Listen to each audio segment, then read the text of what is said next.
Ha guys, let's get more news about Warriors, but first don't forget to subscribe and leave your like. Steve Kerr honors late Attles. Steve Kerr is class personified as the head coach of the Golden State Warriors. The 9-time NBA champion is also a reputable ambassador for the league. As such, Kerr honored the late Attles, also known as the Jersey Jet. In K's opinion, the deceased NBA legend will always be Mr. Warrior. K shared a heartfelt message thanking the deceased NBA legend for his contributions to the game and the Warriors franchise. Attles played in the NBA for 11 seasons, all with the Warriors for their Philadelphia and San Francisco stint. Although Attles wasn't a star, he made a name for himself as a loyal Warriors player and a figure in the franchise until his last day on Earth. K shared kind words for the late Attles and expressed his condolences to Mr. Warriors and his family. Golden State's head coach Kerr called Attles the figurehead of the Warriors. He remained an employee of the franchise for over 60 years.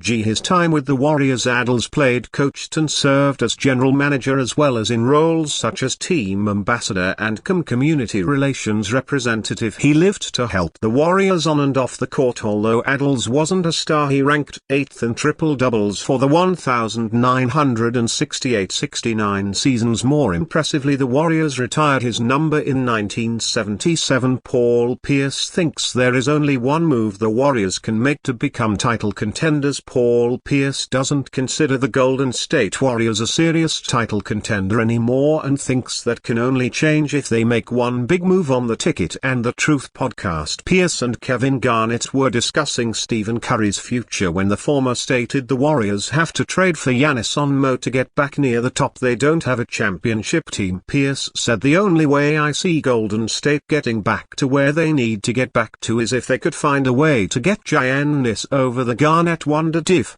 Pierce had some sort of inside eye information about a move being in the works, but he made it clear he did not. Putting Antetokounmpo alongside Curry would certainly make the Warriors a serious title contender. Giannis averaged 30.4 points, 11.5 rebounds, 6.5 assists, 1.2 steals and 1.1 blocks per game for the Milwaukee Bucks. Last season he made the All-NBA first team and finished 4th in voting for MVP. He and Curry, who averaged 26.4 points, 4.5 rebounds, 5.1 assists, 0.7 steals and 0.4 blocks per game last season, would easily be the best duo in the NBA. The problem though is that I don't think the Warriors will be able to put together a good enough package to land on TMO if he ever asks for a trade. The 8-time All-Star is under contract through the 2027-28 season for which he has a player option, so he won't be available for pennies on the dollar. The only valuable trade assets the Warriors have apart from Curry are Jonathan Kuminga and Brandon Podziemski. I don't think any package that revolves around those two youngsters and draft picks would be off to land on TMO or any other top star in the league. It's why I think the Warriors are somewhat stuck in NBA purgatory now. They are never going to be bad enough to get a top draft pick with Curry on the roster, but at the same time aren't good enough to compete for titles. Last season was a great example of that, as the Warriors finished with a 46-36 record and missed the playoffs after being beaten by the Sacramento Kings. In the play-in tournament they need to get in another star to push them back near the top, but don't have the means to get one. It would appear that those on the outside aren't the only ones who think that Golden State doesn't have what it takes to contend. According to NBA insider Anthony Slater, the Warriors front office is aware they don't have a championship-level roster. The key Warrior stakeholders grasp Curry's sustained greatness, and team sources said there is an internal understanding that his current supporting cast can't be considered a finished product.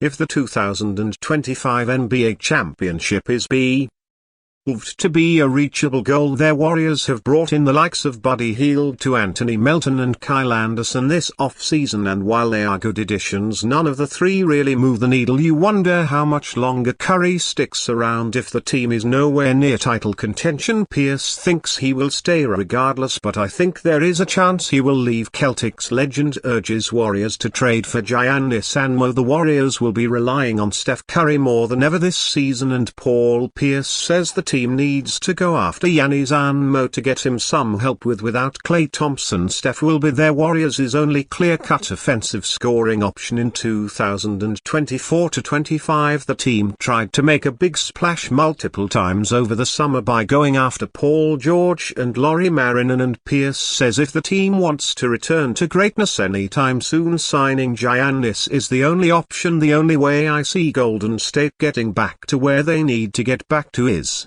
if they can find a way to get Giannis over the Pierce said the Ticket and Tur podcast recently. Naturally, Pierce was asked if he had any insight or knowledge that Golden State were planning to move in on the Greek Freak, but he said, "No, I'm just putting on my GM hat and trying to say that's the best case scenario. This isn't the first time Giannis to their Warriors has been mentioned." In February of this year, The Athletic reported that the Warriors consider signing Giannis to be their dream scenario, so the franchise have clearly entertained or at least thought about the idea. Giannis is in the final year of his current $228 million contract and has a 3-year $175.3 million max contract extension waiting to activate next year. The Bucks also got Giannis some help in Damian Lillard, so the chances of him leaving Milwaukee in the foreseeable future look slim, but it is the NBA, so anything can happen. The Lakers are under the microscope for their lack of trade action during the offseason, and one NBA insider has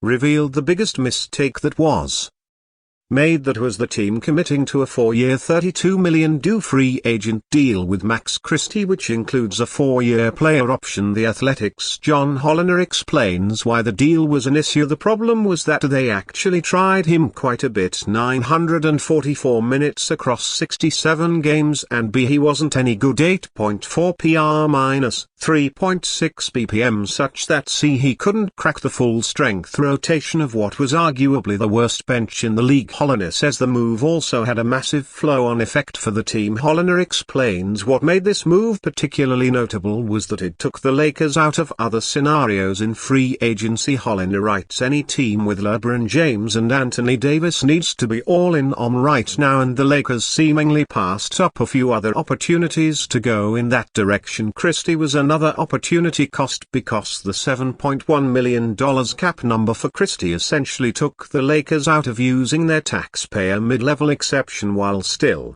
staying below the second aprons. Besides the Cavs and Celtics, the Lakers franchise was the only team that didn't make any off-season trade moves. Looking to the future, the Ringer Kevin O'Connor dropped a bombshell over the weekend, claiming that the LA's long-term plan involves bagging Dallas superstar Luka Doncic, which might explain the team's lack of trades over the summer. I've reported on this podcast and on the Ringer how the Lakers have their sights set for Luka. "We'll see if that works out," he said on the mismatch. "Dallas just made a finals. Dallas is looking better than ever with their supporting cast. That may not work out, but the Lakers, by not trading their future picks, clearly are still thinking long term at this point. They're not going all in like you might expect many teams to do with James." And you fan, what do you think of the situation of Giannis? Leave your opinion in the comments.